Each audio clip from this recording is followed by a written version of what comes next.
लेकिन वो पुस्तक को खत्म कर दिया गया।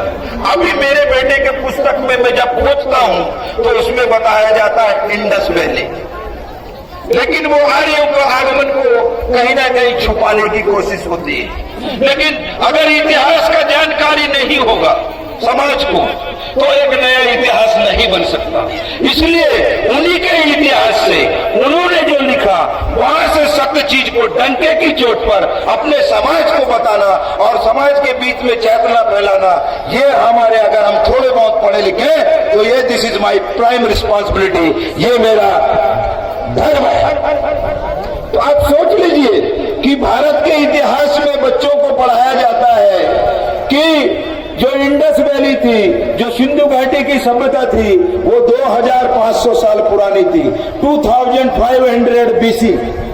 अब ये 2500 साल पहले जब आर्यों का आगमन हुआ इस देश में, तो दोनों के बीच में युद्ध हुआ, और दोनों के बीच में युद्ध होने के बाद हम लोगों की कहीं ना कहीं हार हुई, गोंडवाना के लोगों की, आदिवासियों की।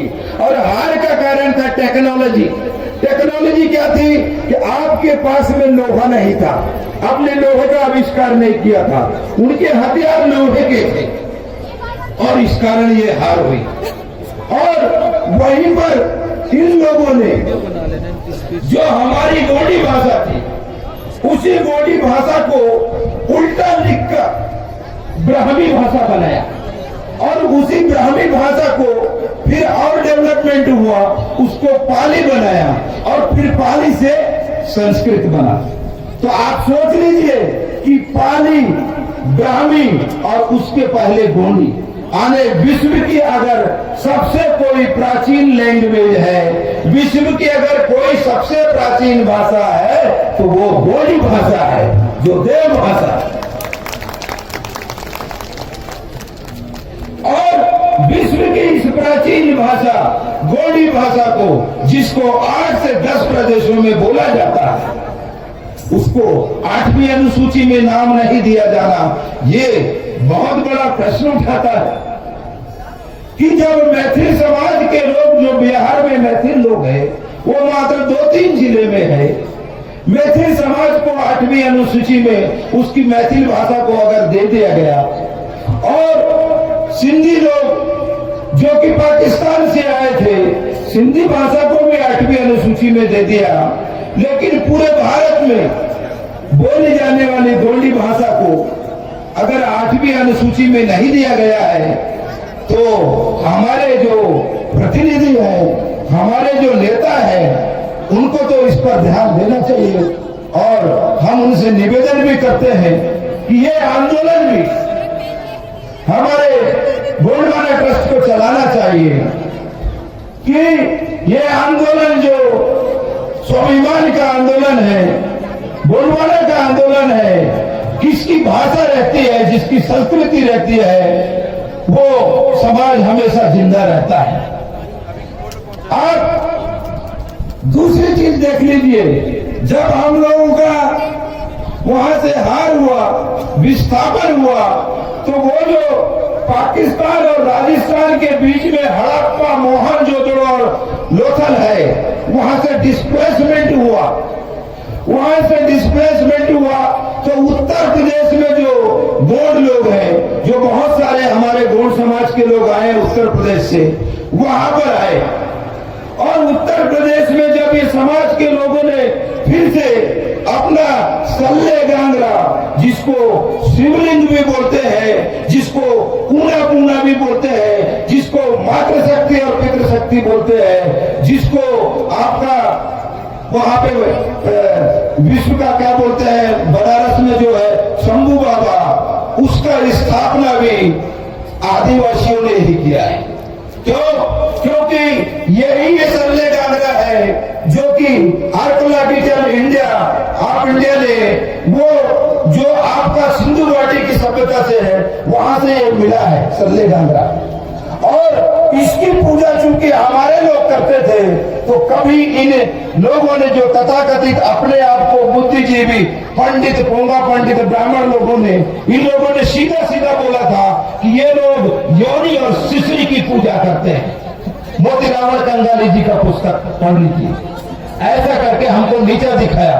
लेकिन चूंकि वो हमारी मातृशक्ति और पितृशक्ति का घोतक है और आज से 50,000 साल पहले फोटो और टीवी और कैमरा नहीं था, तो हम अपने माता और पिता को मातृशक्ति और पितृशक्ति के रूप में स्थापित किया।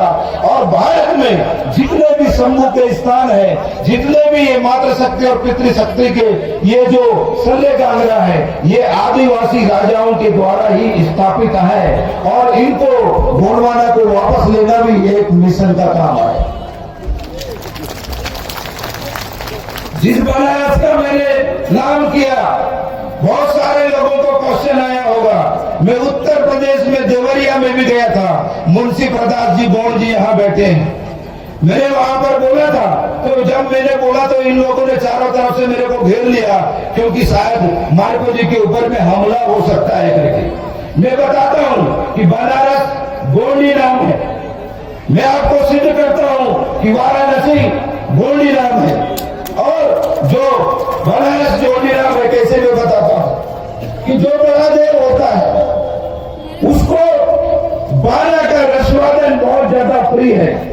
जिसको गोड़ों का जो प्रवीत होता है, गोड़ों का जो भूम का प्रधान होता है, वो जो कीकरी बजाता है, जिसको बाना बोलते हैं।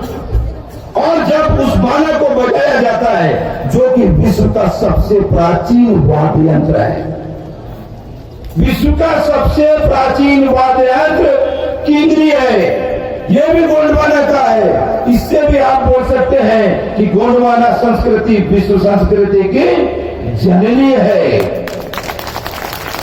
विश्व का सबसे प्राचीन वाद्य यंत्र कीकरी है, जिसको बाना बोलते हैं। और जब गोंड राजा युद्ध में जाता था और प्रधान जब बाना बजाता था, और जब गोंड राजा के सीने में बड़ा देव को बैठाया जाता था, तो वो कोई भी युद्ध नहीं हारता था, वो जीत के ही आता था। ऐसी शक्तियां थी।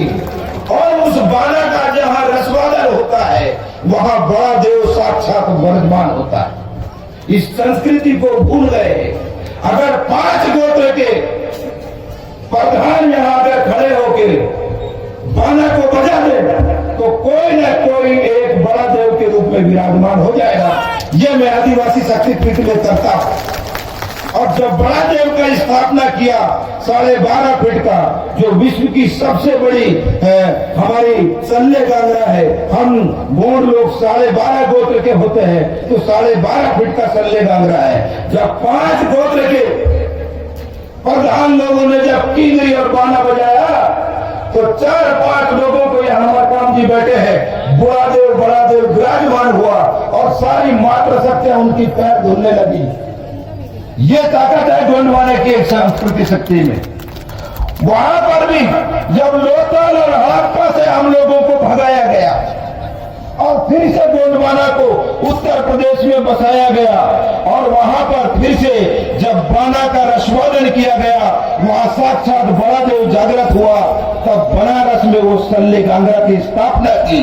तो जहां बाना का रसवादन होता हो, जहां विश्व का हमारा शंभू बैठा हो, उसी स्थान को बनारस बोलते हैं। जहां बाना का रसवादन होता हो, जहां तीनों लोगों का स्वामी हो, शंभू हो, वही बनारस है। और जिसको वाराणसी बोलते हैं, जो वारा का मतलब गोंडी में होता है गीत गाने वाला, और नी से मतलब होता है निवास, और सा से मतलब होता है स्थान। वाराणसी गीत गाने वालों का निवास स्थान। जहां गीत गाने वालों का निवास स्थान था, वो प्रधान लोगों का रहा होगा, जो बाबा का रसवादन करते थे, कीकरी बजाते थे। इस प्रकार से ऐसा प्रतीत होता है कि वाराणसी और बनारस गोंडी नाम है। और जितने भी शंभू के स्थल है, कश्मीर से कन्याकुमारी तक, ये जितने भी स्थान है, ये सारे गोंड राजाओं के द्वारा बनाए गए हैं। चाहे वो पद्मनाभन का टेम्पल हो, जिसके 6 दरवाजे खुल गए, जिसमें सोना चांदी निकला हुआ है, 7वां नहीं खोल सके हैं। 7वां खुल सकता है जब कीकरी और बाना का रसवादन वहां किया जाए। वो ताकत है गोंडवाना संस्कृति में।